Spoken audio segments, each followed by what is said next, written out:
it becomes easy to cross over Maya. But if we keep on glorifying Maya's potency, and we don't take shelter of Krishna, yes, it'll become more and more difficult to overcome her.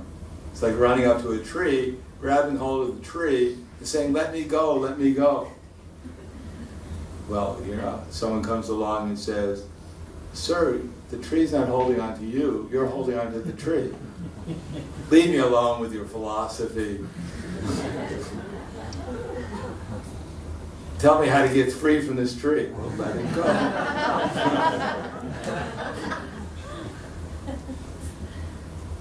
So we should glorify Krishna more than Maya, and then Krishna will help us get free from Maya. Yes? This is a question from devotee Mangalavati Chitra Mataji online. She wants to know, was this all Krishna's arrangement that Indra was in Maya in order to let this pastime take place? No, Indra's already in Maya.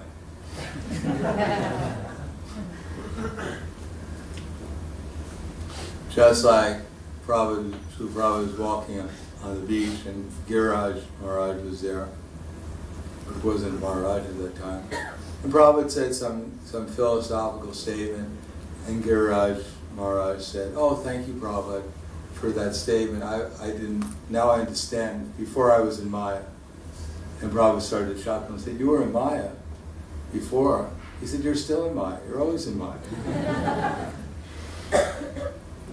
So we're thinking, oh, poor Indra, she's in Maya. Well, what about ourselves? And even when we become a little enlightened, does that mean that suddenly we're out of Maya? Anyone who identifies themselves with his body, whether Indra or Brahma or the little insect, then they're covered to some extent by the mode of ignorance. But even when we're affected by ignorance, it doesn't mean that we're not devotees to some extent, or we're mixed devotees. What is that verse? Yes, to Indra Gopama Mahendra Maha Sukarma. That even Indra, down to the insignificant ant, unless they're engaged in devotional service, they get the results of their work.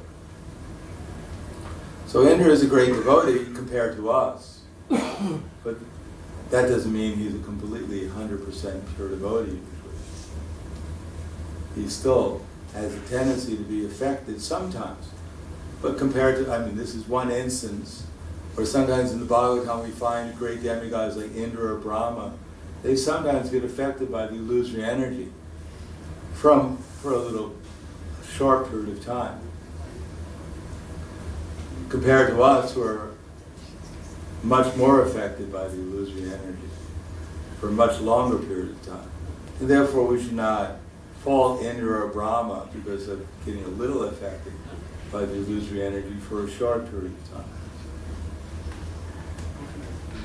But as long as anyone is in this material world, whether the demigods or a human being or any living entity in this world has not completely taken shelter of Krishna, they have that tendency to fall into the illusory energy at some period.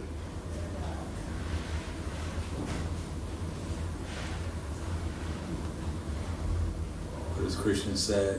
That Mad Chita Sarva Duragani, Mad Prasada Turishasi, Atat Chatvam Ahamkaram, Vishoshasi Vinamshati. If Mad Chita Sarva Duragani, if you take shelter in me, then you'll pass over all the obstacles of conditional life by my grace. If, however, you act not hearing from me, but compelled by false ego, then you'll be lost. So Indra got a little affected, and he was compelled by false ego, and he fell into Maya. But Krishna rectified him very quickly. But it may take us a little bit longer. But we should realize that we're under the control of the illusory energy, and it's doubtful whether Krishna is going to lift a hill for our rectification. But he's doing the best he can. Instead of lifting a hill, he's put us in the middle of Kali Yuga. great opportunity to take shelter of Krishna, because all the other shelters are not there. Previously, people, even in Dwapara Yuga, people think, oh, the government is so nice, it's going to perform sacrifices, the demigods will give me what I want, everything, there was no anxiety. Now, we don't know if we're going to get anything to eat tomorrow. We don't know if the paper I hold in my hand is going to be worth anything.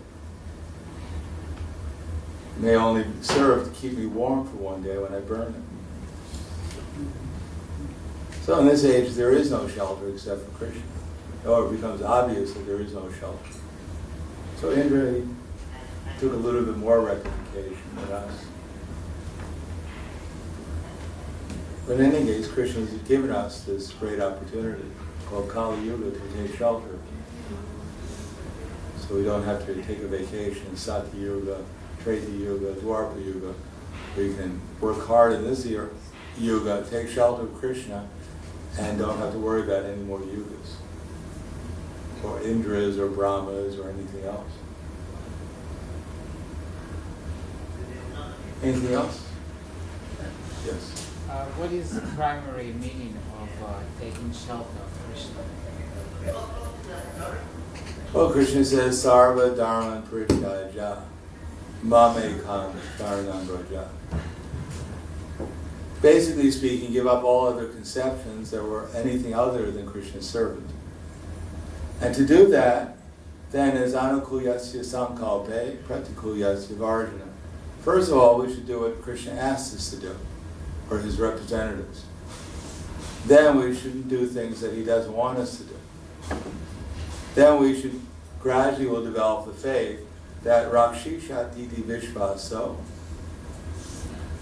that Krishna will Gopri Varnam Tata, that Krishna will actually maintain our spiritual consciousness and give us what we need. All this, whatever circumstance we're under, is arranged perfectly to help us take shelter of him more. And that we don't need any other shelter except for him. He'll maintain us and he'll protect us from falling into Maya. Gopri Varnam Tata. Rakshishat iti vishvaso Gopri Varnam Tata. Atma samartha samkalpe shadvida sharanagriti. And then to believe that Krishna will protect us, maintain us, to have no other interest except for Krishna's interest, and to always feel that one is completely dependent upon the mercy of Krishna, meek and humble. So that's to take shelter of Krishna.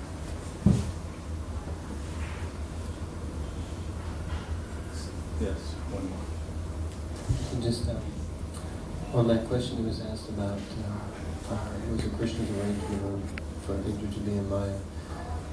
So you're saying that Indra... Well, Indra, I didn't say exactly it was Krishna's arrangement for Indra to be Maya. No, that was the question. Yeah. You said Indra was already in Maya. Yeah. So, like there's sometimes, like we hear maybe a different angle that Krishna makes arrangements like this to perform this pastime just as part of the Lila, because in that way he got to spend 7 days and 7 nights in close contact with all the residents of Vrindavan. So would it be that Krishna just takes advantage of that situation to also perform some pastime like that? Yeah.